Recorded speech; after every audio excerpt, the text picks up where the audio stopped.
Vamos então ver se conseguimos estabelecer o contacto. Hoje estamos aqui a experimentar uma coisa nova. Nem sei como é que se chama esta aplicação, mas vou saudar desde já a Laurinda Seabra e também a Manuela Gonzaga. Estamos aqui numa conferência via net. Ambas, muito boa noite. Boa noite. Boa noite. Okay. Obrigada pelo convite. Sim, senhor. Portanto, quem respondeu primeiro foi a Laurinda Seabra, depois Manuela Gonzaga.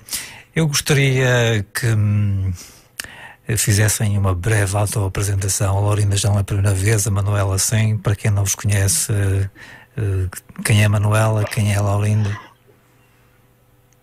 A Laurinda, queres começar? Não, tu começas, podes começar. Eu depois vou depois de ti. A Laurinda gosta muito de empurrar a bola, não é? Exatamente. Bom, eu sou uma ativista há muito tempo. Acho que ainda nem havia nome para dizer estas coisas, já era. Mas a minha atividade tem sido, fui muitos anos jornalista, sou historiadora e sou escritora. Desde 2000 sou escritora mais ou menos a tempo inteiro e investigadora em História, ligada ao CHAM, ao Centro de História da Alemães. Entretanto, conheço a Laurinda destas ações e outras e juntámos esforços e passei a integrar a ASMA, que ela maravilhosamente fundou, e estamos envolvidas em muitas outras atividades, mas este era um caso de força maior. Isto é sucinto e suficiente para te passar agora a bola, Laurinda. Ok. Está bem? Bem, eu comecei a ASMA no Algarve há 5 anos, aliás, quase 6 anos, até parece mentira, e sou a presidente da direção da ASMA, venho da África do Sul, o meu português é um bocadinho ainda de patas ao ar, já está melhor, mas ainda está lá. É um português assim um bocado açoriano, mas está bem. Inicialmente, quando a ASMA começou, foi com a luta contra a exploração de petróleo e de cabonetes e tipo offshore mining. Aliás, fizemos um programa sobre isso, não é? Sim, tivemos, correto. Mas temos estado envolvidos também com apoios durante vários focos. O primeiro que nós ficámos envolvidos foi a questão que aconteceu em Monchique, há 3 anos. Foi uma pequena ajuda. Depois envolvimos também quando aconteceu os fogos este ano em Pedregão e agora naturalmente ficámos envolvidos com este fogo também. Neste percurso criámos redes através do Algarve e o Alentejo e até ao norte, o que nos facilitou nós podermos participar e ajudar, porque toda a gente é necessária, não somos só nós. Portanto, já estou a dizer um bocadinho demais sobre mim, portanto, ou sobre a associação. Manuela, entretanto, nós também somos amigos, todos no Facebook, aliás, não é? É verdade. O Facebook, apesar de todos os defeitos, tem estas vantagens, não é? Vamos conhecendo gente que está efetivamente a partilhar coisas úteis, não é? Não desfazendo toda a gente que está no Facebook, é evidente. Mas eu também reparo que a Manuela é escritora, vai publicando livros. Como é que arranja tempo para isto tudo? E já agora, que perspectiva é que nos pode também ir dando relativamente a esta experiência de vocês juntarem, digamos, roupas, alimentos e, digamos, tudo aquilo que puderam? O que é que nos pode dizer? O que é que se está a passar para as pessoas que só veem na televisão as imagens e algumas reportagens, digamos, avulsas de entrevistas este e aquele, digamos, vocês estiveram no terreno, levaram para lá uma série de coisas. O que é que nos pode dizer sobre isso? Então é assim, às vezes perguntam-me como é que é conciliar. Eu acho que a pessoa age 2 vezes antes de pensar. Há coisas que são tão urgentes e tão prementes que se deixa o que se tem entre mãos e se avança, e foi este o caso. A questão dos fogos era de tal maneira trágica e a dimensão que estava a assumir que resolvemos, e eu ainda estamos muito em contacto. Eu também sou da direção da ASMA, pronto, que integrei recentemente, e a ideia foi logo, ok, eu trato aqui no Alentejo, tratas aí no Algarve, há uma grande rede à volta da ASMA, e eu ainda é uma pessoa muitíssimo conhecida e é uma pessoa de uma seriedade exemplar, portanto as pessoas imediatamente aderem a esta iniciativa. E nós resolvemos ir ver, ir levar, mas eu entretanto conhecia pessoas em Arganil, conhecia pessoas em Esparis, e fui telefonando para tentar perceber, porque às vezes o que vem cá para fora não é exatamente o flagrante que aquela reportagem deu. É preciso, às vezes, eu quando era jornalista chegava a estar vários dias num sítio para tentar perceber, mas eu penso que hoje em dia não há tanto espaço para se dedicar, os meios são diferentes. E resolvemos ir lá acima, não com muitas carrinhas ou com um grande caminhão, mas com meios execuíveis de serem distribuídos, e ficámos alojados, tínhamos preparadas para dormir em sacos-camas, fomos várias pessoas, eram 3 carrinhas, eu saí do Alentejo, encontrámos em como é que se chama, onde é que a gente se encontrou ainda? Aquela estrada, bom, enfim. Não me lembro, numa das estradas. É uma daquelas estradas do Ribaté, ok. E entretanto seguimos e começámos a ver que a situação é muitíssimo mais dramática até do que aparece, mas não é naqueles contornos de cenário pós-guerra ou durante a guerra. O que é que vai acontecer agora? Porque a maior parte das pessoas, o que nós vimos, nós contatámos com bombeiros, nós contatámos com presidentes das juntas, nós contatámos fomos apoiadas pela Santa Casa da Misericórdia de Arganil, que agradecemos muitíssimo, porque disponibilizou até pessoas para nos acompanharem e umas enfermaria num hospital desativado onde ficámos alojados, e alimentação. Mas o que é que vai acontecer a partir de agora? Porque as pessoas estão todas... o que nós vimos muitos armazéns com coisas, com as dádivas que vão chegar, não há ninguém desalojado, não há ninguém ao ar livre, não há ninguém debaixo da ponte, nem ninguém sem roupas. Mas daqui a um mês, como dizia o presidente da junta, da União de Juntas, quando está o... Alô? Bem, eu creio ter perdido o contato. Dá muita preocupação. O que é que vai acontecer a esta gente? São pessoas que perderam completamente a sua forma. Junta da freguesia da União de Freguesias Vila Cova d'Alva e Anceris. O que é que vai acontecer? As pessoas perderam gado, perderam as hortas, perderam os pomares, perderam o seu meio de vida de uma agricultura de subsistência, uma muito pequenina agricultura, estão alojados provisoriamente em casa de familiares, e depois? E como é que vai ser? E a outra coisa que nos assustou muito, nós fizemos quase 2000 quilómetros, andámos para aquelas terras todas. As terras perderam a cobertura vegetal, perderam o seu suporte, com chuvas, com neve, com lama. Como é que vão aguentar sem derrocadas? O que é que está a ser feito em relação a isso? E como é que o Estado, como é que o Governo, como é que os serviços vão apoiar a recuperação de vidas destas pessoas, já que algumas, pronto, descontando o caso extremo da morte, que é horrível, 100 mortos nestes incêndios, mas como é que vão apoiar a vida destas pessoas? E nós ouvimos coisas muito chocantes, nomeadamente que vai haver dinheiro para se construírem as casas de habitação, mas não há dinheiro para construírem os palheiros e os armazéns para as alfaias, porque não é de habitação e não é de primeira necessidade. Claro que é necessidade daquelas pessoas. Portanto, é quase um homicídio prolongado. Ou seja, você já não é preciso, pequenina agricultura acabou, não vai ser preciso, e portanto isto é matar as pessoas. Pior do que isso, também estão a dizer que os fundos não vão ser entregues a quem não estiver coletado. Mas como é que pessoas que têm rendimentos na ordem dos 200 euros, de reformas miseráveis, que nos envergonham a todos enquanto cidadãos deste país, como é que é possível que essas pessoas... Eu, de vez em quando, eu perco, não sei se vocês me estão a ouvir, mas eu já é a segunda vez que estou a perder o sinal desta comunicação. Ver se, entretanto, restabelecemos esse contacto. Estávamos há bocadinho com Laurinda Seabra também, Manuela Gonzaga. Mais uma vez, ambas, boa noite. Estamos em linha ou não?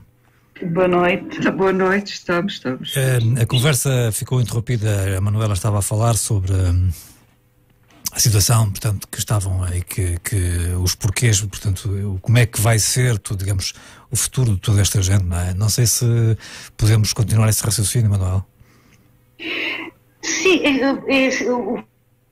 pois, eu acho que vale a pena, até porque é o que mais nos preocupa neste momento, e é o que preocupa as pessoas que lá estão. É o que é que se vai fazer com estas pessoas daqui a um mês ou dois. Primeiro, muitas delas estão ainda em estado de choque, mas a vida continua, e se lhes derem motivo para viver, e novamente um apoio, até ao pedido de sementes, de alfaias agrícolas, e o apoio que o Estado é obrigado a dar. Então é mesmo obrigado, não vale a pena estar a dizer que dão assim ou dão assado, vai ter que ser obrigado. Mas nós sabemos que, enfim, este caso foi um caso efetivamente muito mais grave, mas já houve vários, o Portugal arde há vários anos, eu sempre me lembro no verão haver incêndios, e depois sabemos que entra o outono e vem o inverno e depois estas coisas acabam por esquecer. Não vai ser fácil esquecer este ano, mas será que... Nós não vamos deixar. Mas nós repara, não vamos deixar. Pedrógão já estava a ficar esquecido. Pedrógão já estava a ficar esquecido, não? Mas nós não estava. Não estava, são coisas... Agora, uma coisa é nós entrarmos, metermos pés a caminho e pôrmos uma série de fotografias e fazemos um apanhado e nós trazemos trabalho de casa para muito tempo. Agora, é um ponto de partida para nós, não é um ponto de chegada. E há muita gente no terreno que pensa como nós. Portugal inteiro está a acordar. E deixe-me só dizer uma coisa, porque eu depois gostava que fosse a Laurinda a falar. A coisa mais fácil, quando a gente chega àquele cenário dantesco, é chorar. E a coisa mais fácil é abraçarmos uma pessoa e fazermos um selfie a chorar, das pessoas a chorarem.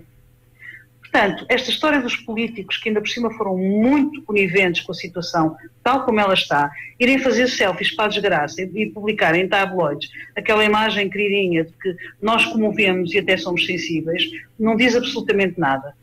Porque o difícil é a pessoa chegar lá e não deixar as lágrimas saírem e ficar completamente racional, a refletirem todas estas implicações, todas estas consequências e todas as ações que têm que ser levadas. E nestas coisas não vale a pena estarmos a dizer aquela frase estafada e, para mim, para nós, muito irritante, que alguém tem que fazer alguma coisa. Alguém somos nós.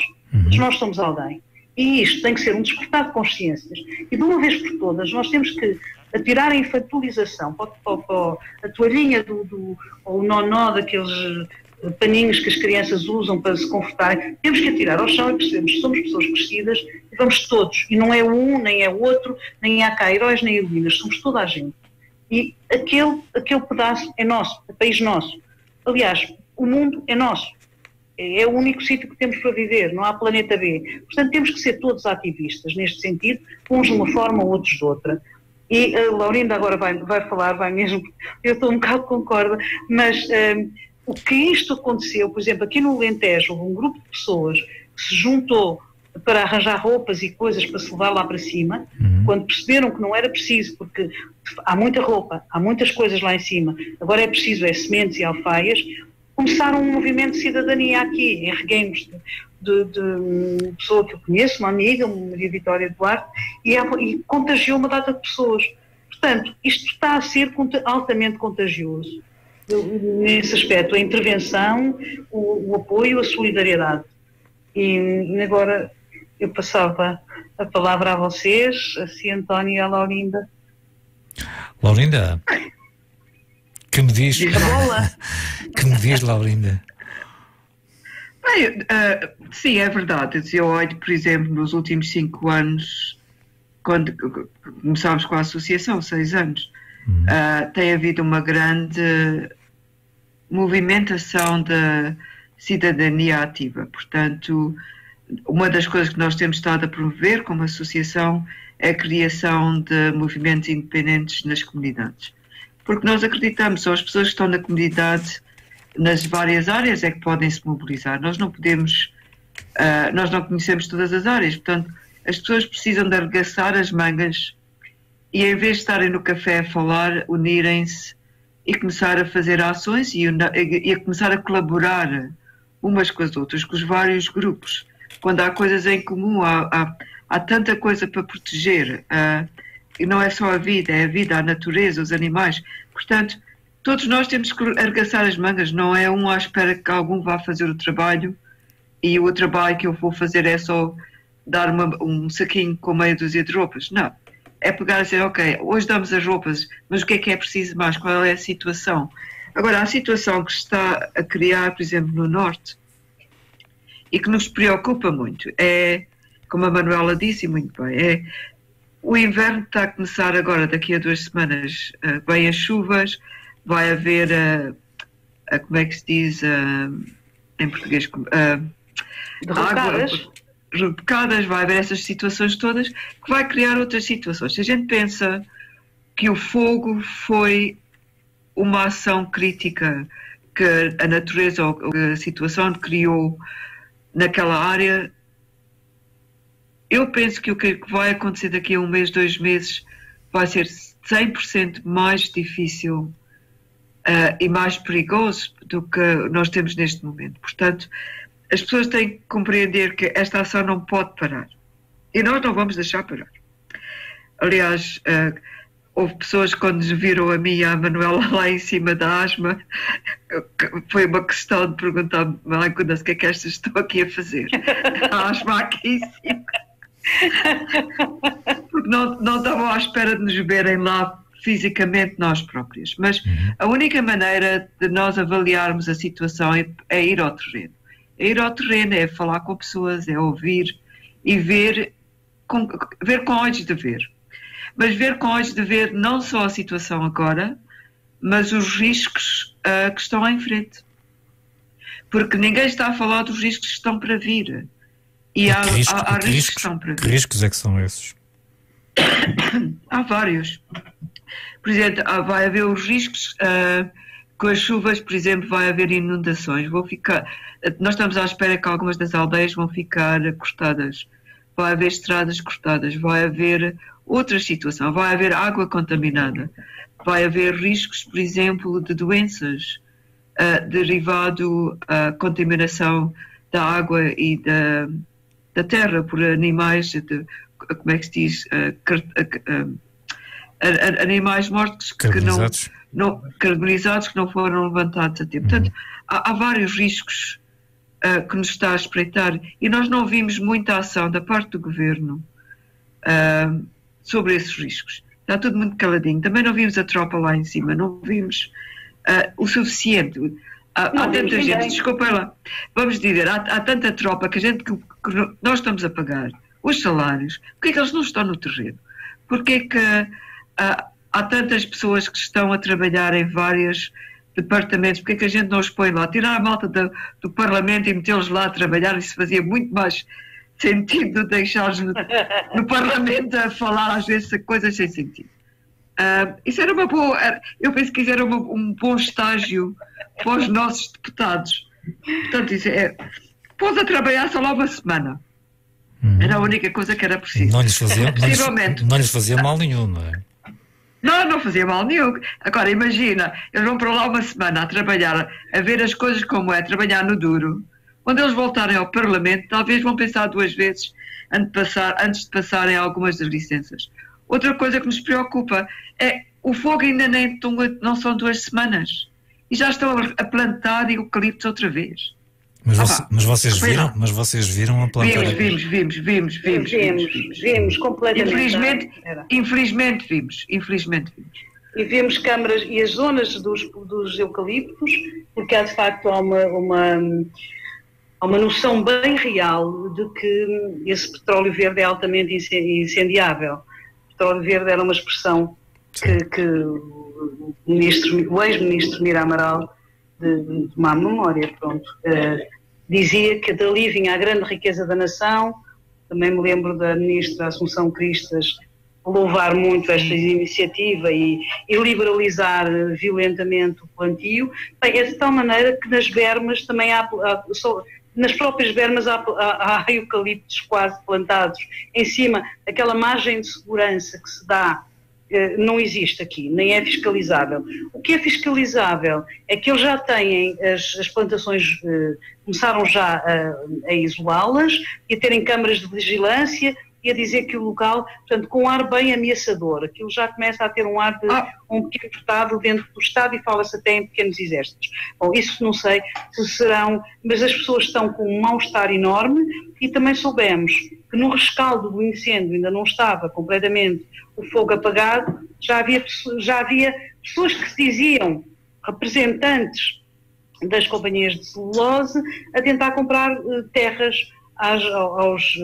ardidas por quantias muito pequenas, aproveitando o facto das pessoas terem ficado sem nada. Na Galiza isto fez-se, aqui nós ouvimos dizer, não confirmamos, não vimos concretamente isso acontecer, mas disseram-nos, bastantes pessoas disseram-nos, e a Laura ainda falou aí de uma série de perigos que estamos à espera. De facto, as redes freáticas estão contaminadas com os animais putrefactos ou mortos ou que não foram retirados. Nós nem sabemos a quantidade de animais que morreram, não fazemos ideia, não há também esse número, e a derrocada das serras, aquilo deixou de ter a proteção do manto vegetal. E nós vemos as raízes das árvores à flor da terra, seca. Agora com chuva, nós fomos, por exemplo, a São Gião, subimos uma serra, chegar lá é aterrador, e eu só pensava, com neve e com chuva e com lama, como é que é isto? Estes montes caem-nos em cima. Portanto, há aldeias que eventualmente, ou vai para lá, companhias e companhias de sapadores, caramba, até é um bom treino, se estão a treinar e estão a simular treinos de guerra, por favor, têm de graça cenários extraordinários, porque aquilo é um cenário de guerra, aquilo é um cenário de Vietnã e de Iraque. Eu vou lançar-vos uma pequena provocação, não tanto à Laurinda, que está a viver há poucos anos em Portugal, mas a Manuela está mais, e por algumas das suas postagens e pelo que escreve é algo crítica, vá lá, a toda a ação política, mas em face do povo português que somos, e isto efetivamente é um episódio que nos fará mudar a todos um pouco, não é? Mas em face daquilo que conhece do povo português, em face do que aconteceu e do que está para vir, nomeadamente todos esses pormenores estão a enumerar do inverno, a neve, as chuvas, etc. O que é que acham que efetivamente vai acontecer? Porque nós sabemos que as coisas às vezes só andam se houver dinheiro à frente, o governo a dar subsídios para isto, para aquilo e para aquilo outro, não é? O que é que a Manuela acha que vai efetivamente, o que é que está a prever? Estou a prever que os subsídios, a menos que haja mesmo uma grande contestação da sociedade civil, os subsídios vão chegar a conta-gotas, tarde e mal, e não exatamente... Porque reparem, ainda esta semana havia notícias de que haviam 500 mil euros que a Caixa Geral de Depósitos estava a usar e não sei o quê. 500 mil euros não é nada. 500 mil euros não é nada. 500 mil. Pois. Espera lá, então... Laurinda, fala tu, porque eu agora até fiquei cara. Por exemplo, 500 mil euros. 500 mil euros deu o Santander, ninguém sabe onde é esse dinheiro também, portanto, há muito dinheiro que foi dado. Okay? E os milhões do Pedrógão que foram para, sim, para, são para os 18 milhões. Mas é aí que eu quero chegar, quer dizer, repare, há tanta gente, vocês estiveram no local, estão-nos a dar uma panorâmica geral e, enfim, mais grave do que aquilo que a gente vê nas televisões. E no meio disto tudo ainda há gente da celulose a comprar terreno ao desbarato, há dinheiros que estão a ser usados para fins que não era suposto. Por isso mesmo é que eu vos estou a perguntar, faça tudo, o que é que vocês acham que nós, portugueses, devemos fazer para efetivamente ajudar aquelas pessoas? E para a rua!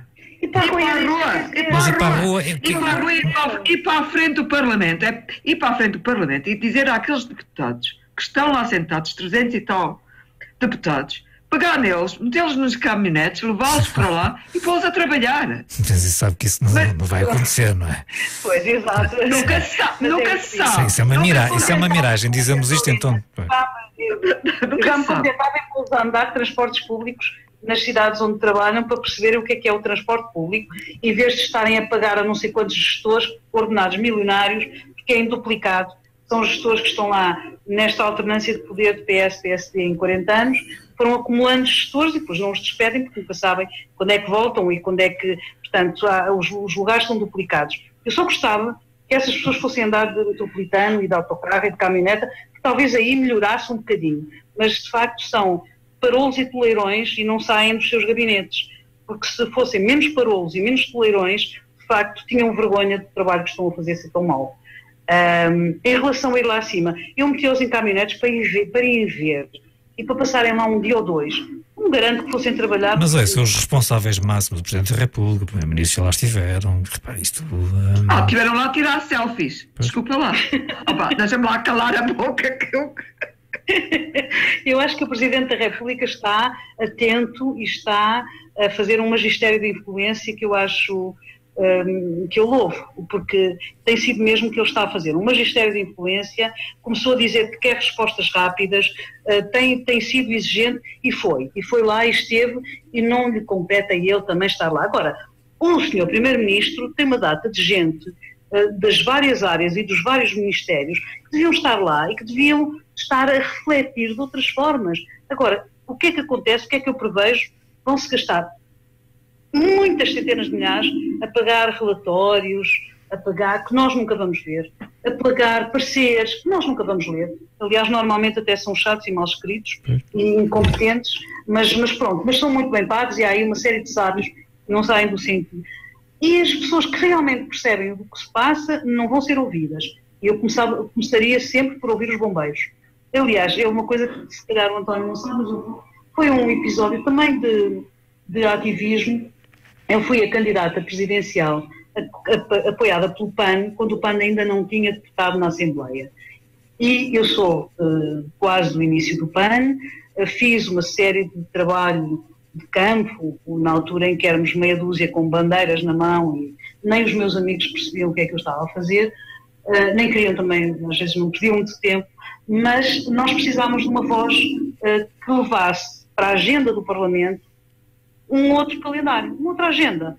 E o PAN é fundamental e pronto. E então fui a candidata presidencial porque tive uma janela de oportunidade para veicular este tipo de preocupações, este tipo de mensagens, e o PAN meteu, com todas as ajudas minhas e de muitas outras pessoas, e do projeto em si, que é muito valioso, meteu um deputado e mudou bastante, aquele deputado mudou bastante a maneira como a Assembleia da República hoje em dia reflete em coisas que há 2 anos só a ideia choravam a rir, pronto. E começaram a perceber que os tempos mudaram e têm que estar atentos. Agora, eu nessa altura em que fiz campanha, lembro-me perfeitamente que um dos meus pontos de agenda de campanha foi os incêndios, foi os fogos e foi a situação de catástrofe e de crimes de lesa pátria. E todas as terras por onde eu andei, todos os sítios por onde eu andei, as primeiras pessoas que eu ia visitar eram os bombeiros, as corporações de bombeiros. Eu estive em corporações de bombeiros em Lessa do Bailio, em Matosinhos, na Guarda, no Algarve, enfim. E todos eles me diziam a mesma coisa. Os incêndios começam-se a combater em janeiro. E todos eles com uma lucidez de quem arrisca a vida. E nós depois vemos como é que tudo isto foi feito e como é que tudo isto foi gerido e como é que esta crise, desde o princípio, é indignante. É indignante. E quem são aquelas pessoas que estão nos sítios a fazer negócios e que depois vai saber e não fizeram, desativaram meios? Como é que podemos ter, como é que estamos a pagar aviões que não são nossos, em leasing, já poderíamos ter, e compramos submarinos que não servem para nada, porque ainda por cima temos estado a vender o mar aos espanhóis e mais a não sei quem, e às petrolíferas, portanto também não sei para que é que nos servem os submarinos, nós praticamente já não temos mar português. Portanto...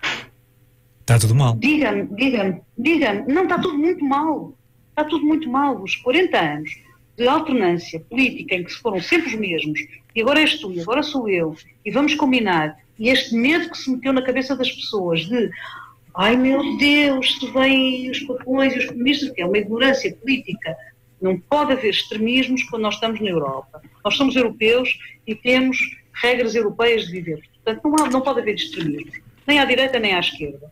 Agora, era bom que tivesse ouvido geringonças mais cedo, porque a geringonça, que toda a gente diz, eu nunca percebi porque é que dizem mal, porque isto existe também nos outros países, tirou a opacidade, o véu da opacidade absoluta, com que estas pessoas que estiveram a governar durante 40 anos, neste momento esgarçou. Portanto, pode-se olhar, há pessoas lá no Parlamento que fazem parte, não são maioria, mas fazem parte do governo, e dizem, nós queremos ver isto, nós exigimos aquilo. E isso é muito bom, finalmente. Portanto, está tudo mal, mas tem que deixar. E depois nós, sociedade civil, depois apareceu esta Laurinda há 7 anos e há 5, que põe de pé este monumento que é a ASMA, que já é conhecido nacional e internacionalmente, e começamos a tornar menos confortável a cadeira do poder, porque quem está lá é para servir, não é para ser servido. A cadeira do poder não tem que ser um sofá de poltronas com uma mantinha nos joelhos e uma ligação direta enfim, a boas contas e bons futuros. Bem, tem que ser eu tenho alguns minutos apenas para rematar a nossa conversa. Gostaria que deixassem aqui uma mensagem para o comum dos mortais, como eu, por exemplo. O que é que nós podemos fazer para ajudar não só a Associação ASMA, a Associação do Algarve de Surf e Atividades Marinhas, que tem feito este trabalho de ajudar as vítimas, mas outras, o que é que nós podemos então fazer em um minuto, meio minuto cada, para ajudarmos um pouco? O que é que está ao nosso alcance? Laurinda, o que está ao alcance de todos é começar a compreender. Um dos projetos que nós estamos a pensar fazer, e que não vai custar muito, a ideia é ter à volta de 10.000 caixas no Natal, para serem distribuídas nas aldeias, nas aldeias que ficaram mais atingidas pelo fogo. Uhum. Uma das coisas que nós estamos com receio é as pessoas estão a ficar deprimidas, portanto lá em cima, ainda não estão muito, porque ainda não se realizaram da situação, e nós dizemos, olha, uma coisa que todos podem fazer, que não custa muito dinheiro, é uma caixa de sapatos, ok? Forrar uma caixa de sapatos com papel de Natal. A caixa dentro e fora, e meter meia dúzia de coisas para pessoas de certo, por exemplo, se é para crianças, é uma caixinha para crianças ou uma caixinha para adultos ou adolescentes, para se poder distribuir no Natal como mensagem lá dentro. Isso é uma coisa que todos nós podemos fazer. Vai dar um levantamento no Natal que está para chegar. Portanto, isso é uma coisa. E não custa muito dinheiro, porque pode ser, não tem que ser coisas novas, podem ser coisas, mas boas, coisas que tu gostavas de ter. Outra coisa é, eles precisam de sementes, eles precisam de pintainhos, eles precisam de galos, eles precisam de ovelhas, portanto, coisas que sejam úteis, que os vão ajudar. Chapas para fazer a construção dos armazéns, cimento, coisas que se possa pôr e enviar para cima. E também mão de obra, porque uma das coisas que é necessário é, se tens um fim de semana, se tens 2, 3 dias, faz parte de uma rede, vai lá acima, ajuda numa aldeia. Há voluntários, nós precisamos milhares de voluntários no terreno. Portanto, se estão perto, e é perto de pegar num carro e levar 4 ou 5 amigos a uma aldeia, irem lá ajudar a tirar, como é que se diz, os estrondos que estão dentro das casas. Mas há grupos nas aldeias que podem coordenar essa situação. Portanto, se todos quiserem fazer, podem fazer. Okay? Há muito que se pode... Manuela, meio minuto, por favor. Meio minuto. Eu aconselhava as pessoas a irem à página da ASMA, seguirem-nos no Facebook e as nossas páginas pessoais também, se quiserem, porque depois nós temos sempre links, e acompanharem a ação, porque nós estamos em contacto com muitas outras associações. Isto é uma rede de boas vontades. E então, todas em conjunto, se nós não temos, passamos a outra e criamos a tal rede de segurança da sociedade civil, que é maravilhosa. Portugal tem uma gente de uma generosidade absolutamente extraordinária, e isso deixou-nos, mitigou um pouco a dor que nós sentimos ao voltar. Temos muita esperança, vimos cheias de esperança, porque vimos os olhos das pessoas a acordarem. Eu já vou, entretanto, divulgar os endereços da página da ASMA no Facebook, etc, ok? Muito obrigado e... Muito obrigada. Muito obrigada. Okay.